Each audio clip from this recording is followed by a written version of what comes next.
नमस्कार, बहुत स्वागत है आपका विंध्या टाइम्स में। हाजिर हुए दोपहर तक की दो बड़ी खबरों के साथ। बात कर लेते हैं पहली खबर की, जहां श्योपुर जिले से एक हैरान करने वाला मामला सामने आया है, जहां कर्ज और तनाव से परेशान एक भाई ने आत्महत्या जैसा घातक कदम उठा लिया। लेकिन जब अपने भाई की खबर दूसरे भाई ने सुनी तो उसने भी इस गम में आत्महत्या कर ली। मामला श्योपुर जिले के चिलवानी थाना क्षेत्र के देवरी गाँव का है, जहाँ एक भाई का शव देवरी गाँव के जंगल में तो दूसरे का शव शिवपुरी जिले के गोपालपुर गांव के जंगल में मिला। दोनों ही शनिवार की शाम से लापता थे, लेकिन दोनों की आत्महत्या के बाद जो मामला पता चला है वह हैरान करने वाला है, क्योंकि एक भाई ने सुसाइड से पहले एक पत्र पीएम मोदी और केंद्रीय मंत्री नितिन गडकरी के नाम लिखा है। दोनों भाइयों का नाम राम और भरत था। शनिवार से दोनों लापता थे, लिहाजा परिजनों ने रविवार को थाने में गुमशुदगी की रिपोर्ट दर्ज कराई थी। उनकी लोकेशन गोपालपुर के जंगल में मिलने पर पुलिस ने सर्चिंग की, जहां उनका शव फांसी के फंदे पर लटका मिला। दो थानों की पुलिस जांच में जुटी।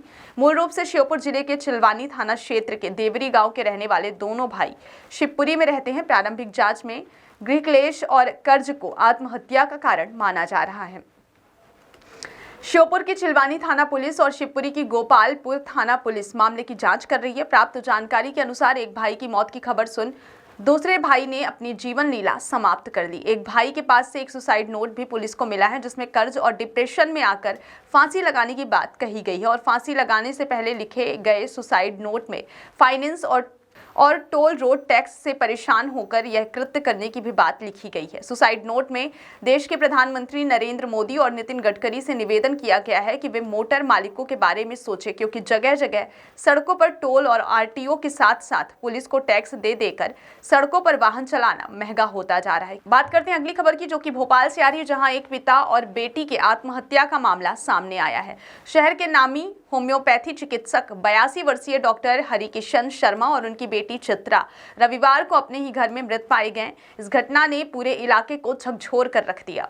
पुलिस ने बताया कि शवों के पास 4 पन्नों का एक सुसाइड नोट बरामद हुआ है। नोट कथित रूप से डॉक्टर शर्मा द्वारा लिखा गया था, जिसमें उन्होंने 4 साल पहले अपनी पत्नी की मृत्यु के बाद गहरे दुख और डिप्रेशन में होने की बात कही है। उनका दावा था कि उनकी बेटी भी इसी मानसिक स्थिति से गुजर रही थी। इसके अलावा सुसाइड नोट में अधिकारियों से उनके शवों को मेडिकल अध्ययन के लिए दान करने का आग्रह किया गया है, ताकि मेडिकल छात्रों को मानव अंगों पर अध्ययन करने में मदद मिल सके। यह मामला इसलिए और पेचीदा हो गया है क्योंकि डॉक्टर शर्मा ने खुद को फांसी लगा ली, लेकिन उनकी बेटी चित्रा की मौत का कारण अब तक स्पष्ट नहीं हो पाया है। पुलिस निरीक्षक अवधेश सिंह तोमर ने बताया कि शर्मा ने खुद को फांसी लगा ली, लेकिन अभी यह स्पष्ट नहीं हो पाया कि उनकी बेटी चित्रा की मौत कैसे हुई। उन्होंने कहा कि पोस्टमार्टम रिपोर्ट का इंतजार किया जा रहा है। पुलिस के अनुसार बुजुर्ग डॉक्टर ने नोट में लिखा है कि उनकी पत्नी की मौत ने उन्हें भावनात्मक रूप से तोड़ दिया और उनकी तबीयत भी ठीक नहीं है। साथ ही उन्हें अपनी बेटी की देखभाल करना भी मुश्किल होता जा रहा था, क्योंकि वह डिप्रेशन से जूझ रही थी। रिपोर्ट्स के मुताबिक उन्होंने पहले भी अपनी बेटी को खो दिया है और